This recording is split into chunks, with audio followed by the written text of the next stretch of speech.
So we are looking at a stack of documents today that they really outline one of the most improbable, just chaotic, and frankly cinematic lives of the 20th century. Oh, absolutely. I mean, honestly, if you submitted the true biography of L. Ron Hubbard as a screenplay to a Hollywood studio, say in the 1950s, it would have been rejected. It would have been tossed right in the trash for being too unrealistic. Wow. Just too much happens. You can't have a protagonist who is a Pulp Fiction writer, a naval commander, a black magician, an explorer, and the founder of a global religion. It breaks all the rules. It completely defies the laws of narrative structure. And yet here we are.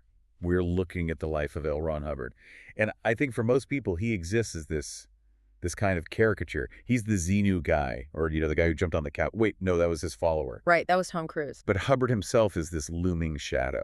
He's a figure of just immense contradictions. Depending on which version of history you read, he's either the source, and that's with a capital S of all wisdom, a man who cracked the code of the human mind, or he is perhaps the greatest con artist to ever breathe air.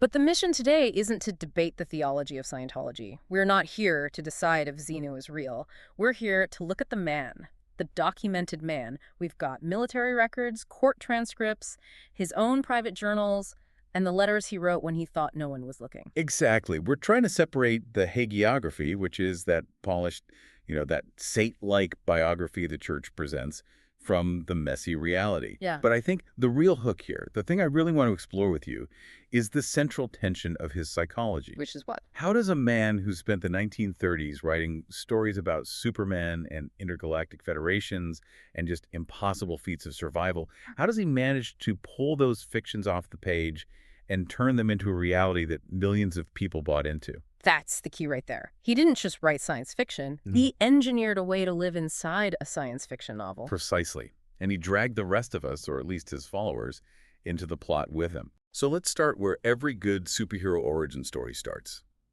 The early years.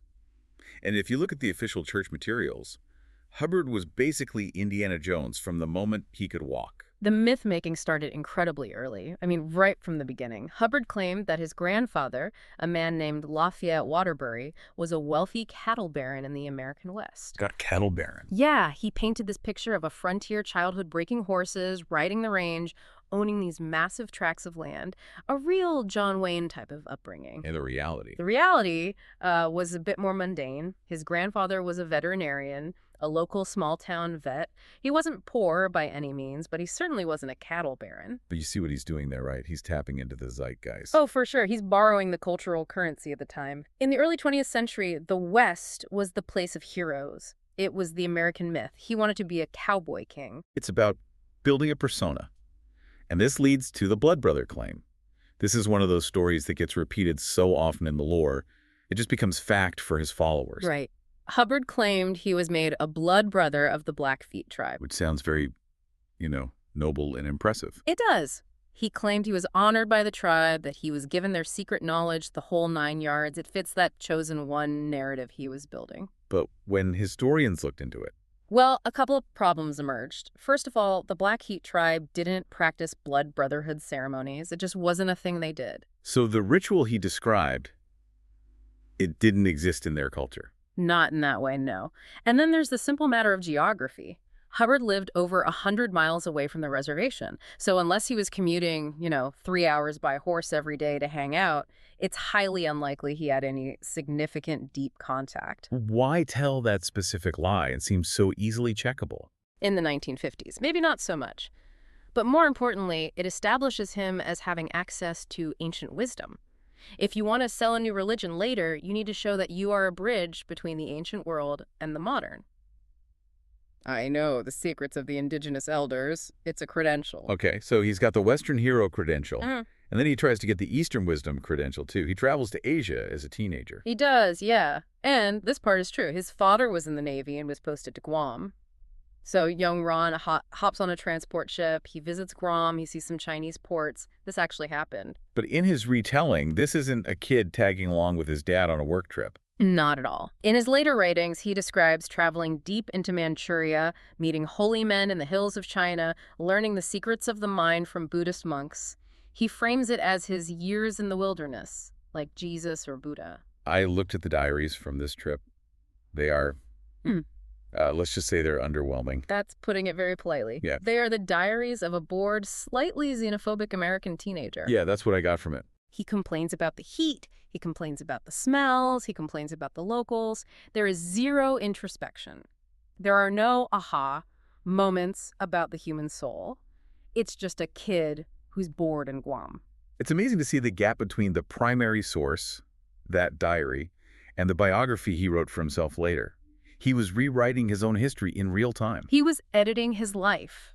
And that brings us to his education. Because if you're going to found a science of the mind Dianetics, you need scientific authority. You can't just be a cowboy mystic. You need to be a scientist. And this is a big one. He called himself a nuclear physicist. I've seen the interviews where he says it, plain as day. I am a nuclear physicist. He leaned on that heavily, and you have to remember the context. This is the atomic age, the 1950s, and nuclear physics was the highest form of knowledge. If you understood the atom, you were a wizard, you were a genius. So what does the university transcript say? Well, he enrolled at George Washington University in 1930. He was studying civil engineering, and he did take a class on atomic and molecular physics. It was an intro course. And how did he do in that class? He failed it. He failed the class. He got an F. And it wasn't just that class. His grades were poor across the board. He dropped out in his second year after being placed on academic probation. He never graduated. He has no degree in physics, no degree in engineering, nothing. But he took the vocabulary from that one class. That's the real insight here. He didn't learn the physics, but he learned the language. He learned words like fission, reaction, energy, matter. And he realized that if you use those words to describe human emotions, you sound like a genius to people who don't know any better. So he's a college dropout. He's back in the world. It's the 1930s, the Great Depression. And he finds his true calling. The one thing he was actually legitimately good at. Pulp fiction. We have to pause here because I don't think people realize the sheer volume of what this man wrote. Yeah. He wasn't just a writer. He was a factory. He was a machine. You have to understand the pulp market back then. These were cheap magazines printed on rough paper argosy, astounding science fiction. They paid a penny a word. So if you wanted to eat, you didn't write good sentences. You wrote many sentences. I read somewhere that he was clocking 100,000 words a month at his peak. Oh, easily. There are stories that he used a typewriter with a continuous roll of paper so he wouldn't have to stop to change sheets. He would just type and type. He wrote westerns under one name, detective stories under another, sci-fi under a third. What does that do to a person's brain to spend 12 hours a day, every single day, just inventing imaginary worlds from scratch? I think this is crucial for understanding Scientology. When you write that much, that fast, you stop fact-checking. You rely on flow. You learn that if you say something with enough confidence and enough narrative drive, the reader will just go along with it. He was training his brain to believe that creation is truth. If I write it, it becomes real. And there's a specific incident in 1938, the Excalibur incident, that feels like the prequel to everything that comes later. Yes. This is the moment the prophet is born. And it starts, of all places, at the dentist. The dentist. He's under nitrous oxide laughing gas for a procedure. And he has a hallucination, a near-death experience. He claims he died, went to the other side, and was given the secrets of the universe. In a dental chair. In a dental chair. And when he wakes up, he rushes home and writes this manuscript called Excalibur. He was absolutely manic about it. He wrote a letter to his wife saying he had high hopes of smashing my name into history so violently that it will take a legendary form. Smashing my name into history. Mm-hmm. That's not the goal of a researcher who wants to help people. That is the goal of a man who wants to be immortal. Exactly. It's pure, unadulterated ego. He tried to get Excalibur published, but the publishers all rejected it. They said it was incoherent, unreadable. But the core idea in that book, that the primary drive of all life is simply to survive, that became the foundation of Dianetics a decade later. He had to shelve the idea, but he never forgot it. So then the war comes, Yeah. World War II. And if the nuclear physicist's claim was an exaggeration, his military record is, well, it's a tragedy of errors. It is a dark comedy. It really is. He joins the Naval Reserve in 1941, and to his credit, he manages to get a command. He captains a patrol boat, the YP-422, and later a subchaser, the USS PC-815. Now, in the Scientology version of this movie, he's a war hero. He's hunting subs, taking fire, leading men into battle. Right. So let's look at the Battle of the Submarine. It's May of 1943. He's off the coast of Oregon. And Hubbard claims his sonar picks up a Japanese submarine. Which would have been a huge deal at that time. Massive. a Japanese sub off the U.S. West Coast. He goes to general quarters. For 68 hours, that's nearly 3 full days, he is waging war. He's dropping depth charges. He's maneuvering the ship. He's radioing for backup. He claims he sees oil slicks, debris. He claims he sank the sub. What about the crew? Were they seeing all this too? This is the power of suggestion, which Hubbard was an absolute master of. If the captain is on the bridge screaming, "Submarine, submarine," the terrified 19-year-old on the sonar starts seeing blips everywhere. It becomes a collective delusion. And what did the Navy's post-action analysis find? Brutal. Rear Admiral Braisted analyzed the sonar logs, the ocean floor charts, everything. And the conclusion was, there was no sub. Hubbard had spent 3 days bombing a known magnetic deposit on the ocean floor. He fought a rock. He fought a rock. And the rock won. Essentially, yes. He depleted all his ammunition fighting a magnetic anomaly, but he refused to accept it. To the end of his life, he claimed he sank a sub and the Navy covered it all up. And then, almost immediately after this incident, he heads south and decides to do some unsanctioned target practice. Right. It gets worse. He's off the coast of Baja California. He orders his men to test the ship's guns, so they start shelling an island. The Coronado Islands. Which happened to belong to Mexico, a U.S. ally. So he is literally shelling the territory of a friendly nation. The Mexican government lodges a formal protest. The U.S. Navy is, as you can imagine, horrified. And that was it for his command. That was the end of it. He was relieved of command. The report filed by his superiors is just scathing. It says he is lacking in the essential qualities of judgment, leadership, and cooperation. They basically said, this man is a liability. Do not give him a ship. But here is where the narrative pivots again. Because in the 1950s, when he's building Dianetics, he needs a comeback story. He claims he was crippled and blinded in the war. He needed a hero's journey. You can't be a great healer if you haven't healed yourself from something terrible. He claimed he was machine gunned in the back. He claimed he was the first American casualty of the Pacific War. He claimed he was blind. And crucially, he claimed he used his own mental techniques, the early version of Dianetics, to fix himself. Right. That's the sales pitch. I cured my own blindness with the power of the mind. What did the medical records say? The actual VA file. We have his full file. He was never wounded in combat. He never received a Purple Heart.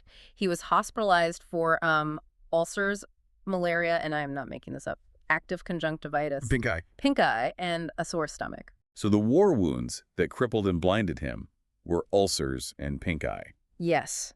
But just think about the audacity of that, to take pink eye and turn it into blinded in combat.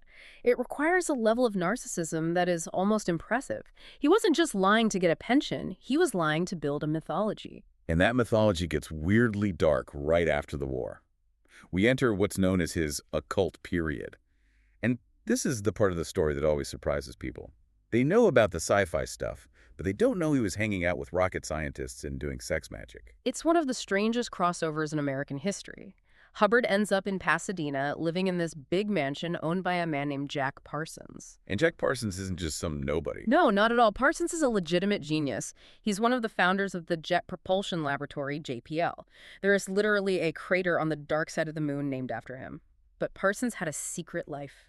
He was a devout follower of Aleister Crowley, the infamous British occultist. He ran a magical lodge, the Ordo Templi Orientis, out of his house. And Hubbard just moves in. How did these two even get along? Parsons was completely mesmerized. He wrote a letter to Crowley saying Hubbard was a gentleman with red hair and green eyes who possessed an unbelievably high intelligence.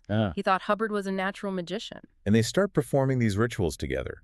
The Babylon working. The Babylon working. It was a series of complex sex magic rituals intended to summon a goddess or a moon child to Earth, to manifest her in physical form.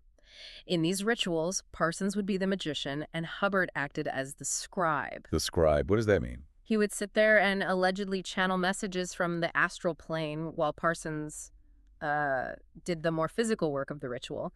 Hubbard would go into a trance and dictate poetry and commands from some supposed entity. It sounds like he was just improvising sci-fi dialogue in a dark room with candles. That's probably exactly what he was doing. He was role-playing, he was using his pulp fiction skills in a new context, but Parsons took it deadly seriously, and then, in classic Hubbard fashion, the con turns personal. He steals the girl. He starts sleeping with Parsons' girlfriend, a woman named Sarah Northrup. And then he convinces Parsons to hand over his entire life savings, about $20,000, which is a huge amount of money in 1946 to invest in a business venture. They called it Allied Enterprises. And what was the business? They were going to buy yachts on the East Coast and sail them to California to sell them for a profit. Let me guess. The yachts never arrived. Hubbard and Sarah took the money, bought one boat, and just tried to sail away together. Parsons literally had to perform a banishing ritual and then file a lawsuit to chase them down in a storm off the coast of Florida to get a fraction of his money back. He fleeced a rocket scientist. He did. But the most important document from this era isn't the lawsuit. It's a private journal known as the Affirmations. This is a document that Hubbard wrote for himself, and the church fought for years to keep it hidden. I've read excerpts of it. It's a very uncomfortable read. It's a window into a fracturing mind. These are self-hypnosis scripts he wrote to read to himself. He's trying to program his own brain. He writes things like, "You are gallant and dashing, you are the guardian, your eyes are brilliant." But he also admits to his own lies in it. That's the smoking gun. He writes, "Your stomach trouble you used as an excuse to keep the Navy from punishing you." He admits in writing to himself that the war wounds were fake. He writes things like, "Masturbation does not injure you," which shows he's fighting these deep feelings of sexual insecurity and guilt. It sounds like he's trying to brainwash himself into becoming this character he wants to be. He is, and this is the missing link. He developed these techniques, repetition, commands, overriding memory, to fix his own broken psyche, and then he had the realization, if I can sell this to myself, I can sell it to the world. Which brings us to 1950, the Big Bang, the publication of Dianetics. He pivots. He realizes the occult is too weird for the mainstream. Pulp fiction doesn't pay enough. But mental health, that is a goldmine. America in 1950 is full of traumatized WWII vets. Everyone is anxious about the bomb. It's the perfect market. So he repackages all his ideas as a modern science. He publishes Dianetics, the modern science of mental health. And we should probably explain what the Enneagram is because this is the core product he's selling. Oh, so what's an Enneagram, according to Hubbard? He used a mechanical analogy, which was very smart for the time. He said the mind is like a computer. The analytical mind is the perfect conscious computer. But when you are unconscious knocked out under anesthesia or even, he claimed, in the womb, the analytical mind shuts off and the reactive mind turns on. And the reactive mind is basically a tape recorder. Exactly. A crude tape recorder that records everything. The pain, the smells, the words spoken around your unconscious body. This recording is what he called an Enneagram. And later in life, these Enneagrams act like corrupt code.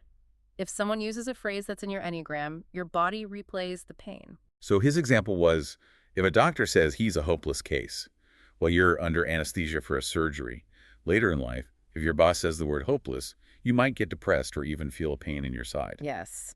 Or you get asthma. Mm-hmm. Or arthritis. He claimed all psychosomatic illness came from these Enneagrams. And the cure was auditing. You sit with a partner, you go back to the memory, you rerun it over and over, and you erase the tape. And if you erase all your tapes... You become clear. And being clear wasn't just being happy or well-adjusted. He was promising actual superpowers. Oh, absolutely. He promised a perfect memory, total recall, a super high IQ, immunity to the common cold. He even claimed a clear could heal their own broken bones just by thinking about it. And people just ate it up. It was a mania. It was a national craze. Dianetics was a massive bestseller. Dianetics clubs sprang up in living rooms all across America. It was really the first biohacking movement. But then the Shrine Auditorium happens. Yeah. And this is a scene that feels like the climax of the first act of the movie of his life. August 1950. Hubbard is the king of the world. He rents the Shrine Auditorium in Los Angeles. 6,000 people pack the place. They want to see it clear. They want to see the proof. So he brings out his prize student, his proof of concept. A young woman named Sonia Bianca. He introduces her to the roaring crowd as the world's first clear. He tells them she has full, perfect recall. And the crowd starts to test her. Someone shouts out, "What did you have for breakfast on Tuesday?" She answers, "Simple memory stuff." Then someone asks a critical question. "What color is Mr. Hubbard's tie?" Hubbard had his back to her, so she couldn't see it. The simple test of perfect recall. She froze. She couldn't remember. She guessed. She got it wrong. Then people started asking her physics formula she was supposed to know perfectly. She blanked on those too. The atmosphere in that room must have just turned on a dime. It went from worship to mockery in seconds. People started laughing. Hundreds of people got up and walked out. It was a public relations disaster of the highest order. It proved right there on stage that the superpowers were fake. And his life just spirals after this. The money dries up. The Dianetics Foundation goes bankrupt.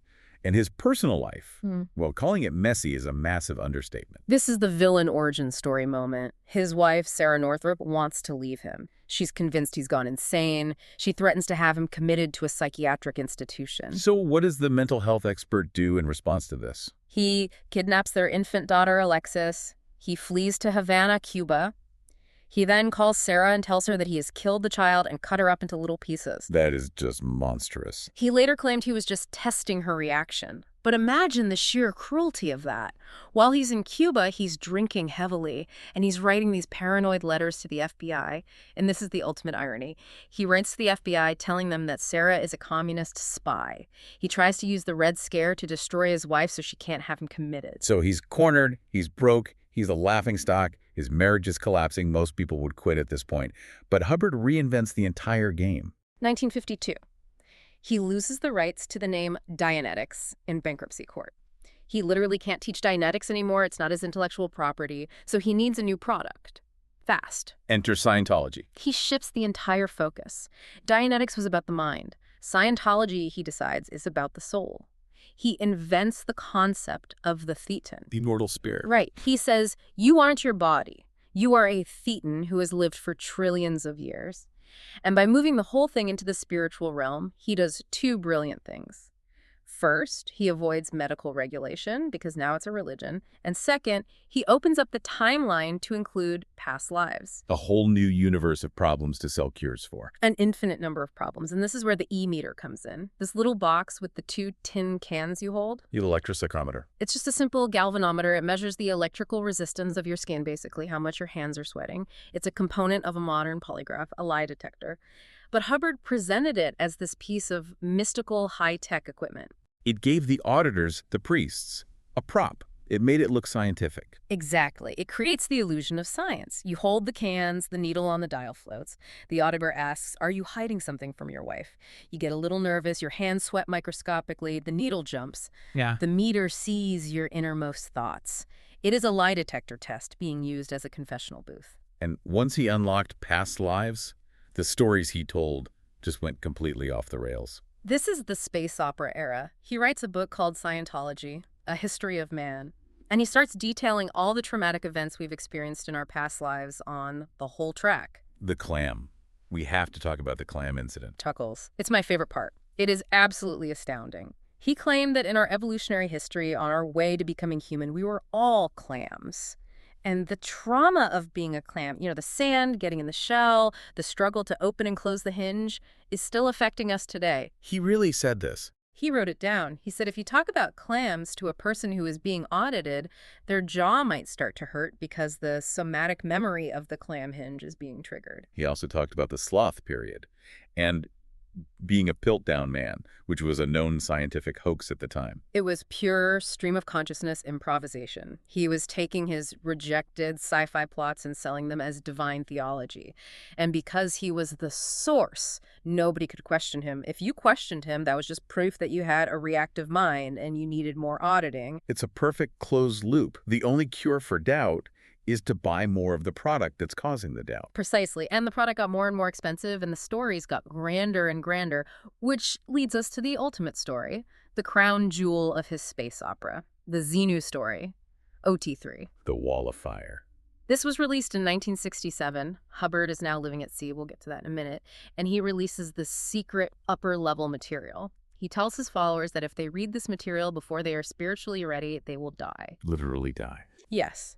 He said the information was so powerful and so traumatic, it would give an unprepared mind a fatal case of pneumonia, fluid in the lungs. You'd just drop dead. Which is a brilliant marketing tactic. It's genius. It makes the information utterly irresistible. So what was the secret that was so powerful it could kill you? It's the plot of a bad 1950s B-movie. He wrote that 75 million years ago, a galactic dictator named Xenu, the head of the Galactic Confederacy, decided to solve an overpopulation problem. So he rounded up billions of aliens from other planets, froze them in a mixture of glycol and alcohol, Okay. flew them to Earth, which he called TJIC, in space planes that looked exactly like Douglas DC-8s, stacked the frozen bodies around the bases of volcanoes, and then blew them all up with hydrogen bombs. And the souls of those billions of murdered aliens. Those are the body thetans. They are now stuck to us. He claimed that you, right now, have hundreds of these confused, traumatized alien ghosts attached to your body, and they are the secret cause of all your fears, your anxieties, your self-doubts. So high-level Scientology is basically just ghost busting. It is telepathic exorcism. The goal of OT3 is to audit each body thetan individually, tell them the story of Xenu, and get them to detach and go toward the light. It sounds completely ridiculous to us now. But people paid tens, hundreds of thousands of dollars for this. Because by the time you get to OT3, you have spent years and a fortune inside the system. You've been isolated from critics. You've been groomed to accept Hubbard's reality. If he says aliens, you just say, how many do I have and how much does it cost to get rid of them? While he's writing all this, he's living out another one of his Pulp Fiction fantasies. He's not just a writer or a religious leader anymore. He's a Commodore. Section 6, the Sea Org. In 1967, facing increasing legal heat in the UK and the US, he buys a fleet of 3 ships. The flagship is the Apollo. He puts on a naval uniform he designed himself. He designs different uniforms for all the crew. He creates his own private navy. A navy where he is the absolute dictator. They sailed the Mediterranean and the Atlantic port to port for years, and life on that ship was, well, distinct is a very diplomatic way of putting it. From the accounts I've read, it sounds like a floating prison camp. For the crew, it was brutal. It was hard physical labor, 18-hour days, swabbing decks, chipping paint, and the punishments were medieval. Overboarding. This was a common punishment ritual. If you messed up, let's say you served Hubbard's coffee cold or you forgot to polish a brass railing, you were hauled before the entire crew on the deck, and Hubbard would point at you and order you overboard. And they would just throw you off the ship. Literally, they would pick you up and throw you off the side of the ship into the harbor, sometimes from 30 feet up. It was incredibly dangerous. People could hit the dock or drown in polluted water. But it was all about public humiliation and terror. And the chain locker. That's the darkest part. The chain locker is the small, lightless compartment in the bow of the ship where the anchor chain is stored. It's dark, it's wet, it's full of rats, and it stinks of rust and bilge water. Hubbard would order people, adults and children, locked in there for days on end as punishment. He did this to children. Yes. There is a very well-documented case of a young, deaf child being locked in the chain locker for days. It just shows the total erosion of empathy. He wasn't a savior anymore, he was a tyrant. And he surrounded himself with a very specific kind of personal guard, the Commodore's messengers. The CMO. This is the visual that really sticks with me from that era. He stopped trusting the adults on the ship. He thought they were all spies or just incompetent. So he created a personal detail of teenage girls, mostly between the ages of 12 and 15. And they were dressed in White hot pants and halter tops. That was their uniform. They were his Praetorian guard. They lit his cigarettes. They would follow him around and catch his ash in an ashtray so it wouldn't hit the floor. They carried his verbal orders to the rest of the ship. So you have this old man screaming orders, and a 13-year-old girl in hot pants has to run to the engine room to relay them to a grown man. And the grown men on the ship were terrified of these girls because they spoke with Hubbard's voice. If a messenger showed up and said, "The Commodore is very displeased with the state of this engine," you were in mortal danger of being sent to the chain locker. It was like Lord of the Flies on a boat. But the paranoia wasn't just contained to the ship. He believed the whole world was out to get him. And to be fair, by this point, various governments were investigating him. True, but his response was completely disproportionate. He created his own internal intelligence agency, the Guardian's Office. This was his version of the CIA. And he wrote the infamous fair game policy. Could you quote that for us? It's chilling. He wrote that any enemy of Scientology may be deprived of property or injured by any means by any Scientologist without any discipline of the Scientologist, may be tricked, sued, or lied to, or destroyed. Destroyed. Yeah. He gave his followers moral permission to commit any crime they wanted against people he labeled as enemies. And they did. This policy leads directly to Operation Snow White in the 1970s. It sounds like a Disney fairy tale, but it was the largest infiltration of the United States government in history. What was their goal? What did they do? Hubbard's wife, Mary Sue, ran the whole operation. They sent Scientologists to get jobs inside government agencies, the IRS, the Justice Department, the DEA. They broke into government offices at night. They bugged conference rooms. They stole thousands and thousands of documents. All to do what? To scrub Hubbard's record. Exactly. To find and steal every negative file the government had on him and on Scientology, and to destroy them. They were literally trying to purge history. And they got caught. In 1977, the FBI conducted a massive coordinated raid on church offices in LA and DC. They found the stolen documents, the bugging equipment, everything. Mary Sue Hubbard went to prison. 11 top Scientologists were convicted. Hubbard, he was named an unindicted co-conspirator. He let his wife take the fall for him. He vanished. The second the raid happened, he went into hiding. He left her and everyone else to face the music. And this is the final act, the king in exile. He ends up hiding out in the California desert. Creston, California, a small, isolated ranch. He lived there in total seclusion for the last few years of his life in the 80s. And the descriptions of him in these final years are just haunting. He grew a long, stringy beard, long hair. His fingernails were curled and yellow. He became terrified of germs. Like a Howard Hughes figure. Very much so. A total recluse. He was screaming at his young assistants about dust particles. He was still auditing himself for hours a day, trying to clear away the last of his body thetans. And interestingly, he went back to his first love. He went back to writing fiction. Battlefield Earth, Mission Earth. He wrote millions of words of science fiction in those last years. It's almost poignant in a way. When everything else fell away, the ships, the uniform, the family, the power, he went back to the only thing that was ever really real for him, the typewriter. But the God complex remained.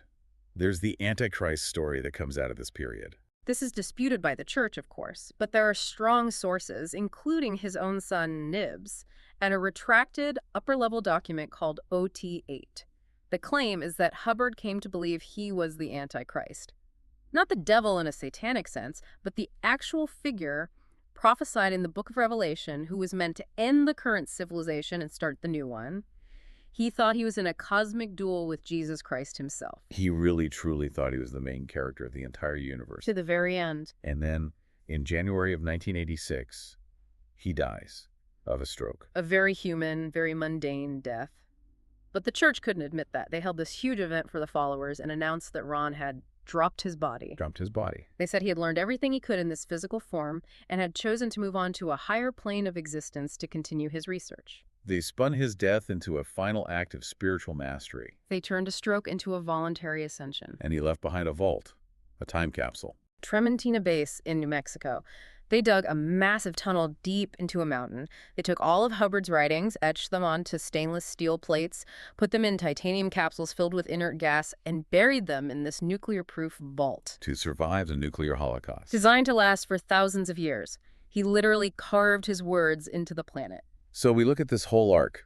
The boy who lied about being a blood brother. The writer who pumped out pulp fiction. The naval captain who fought Iraq. The religious leader who built a global empire. It's a tragedy in a way, a tragedy of talent misused. He had immense charisma, immense drive, immense creativity, but he lacked the one thing that keeps most of us grounded, a connection to objective truth. It really leaves us with a disturbing thought about the nature of reality itself. We can laugh at the Xenu story, we can laugh at the nuclear physicist's claim, but Hubbard proved something fundamental and kind of scary. That reality is negotiable. Yes. If you tell a story with enough confidence, and you build a high enough wall around your audience so they can't hear the outside world, you can completely override objective truth. He built a hermetically sealed world where he was God, and thousands of people agreed to live in it. He treated the world like a blank page in his typewriter. He wrote the characters, he wrote the plot, and he forced everyone else to act out their parts in his story. That's exactly. So the question isn't just, was he a con man? The question that I think we're left with is, what fictional narratives are we all currently accepting as truth, just because the storyteller is confident enough? That's the thought I'm stuck with. A very dangerous legacy indeed. Let you on that. Thanks for diving deep with us. Always a pleasure.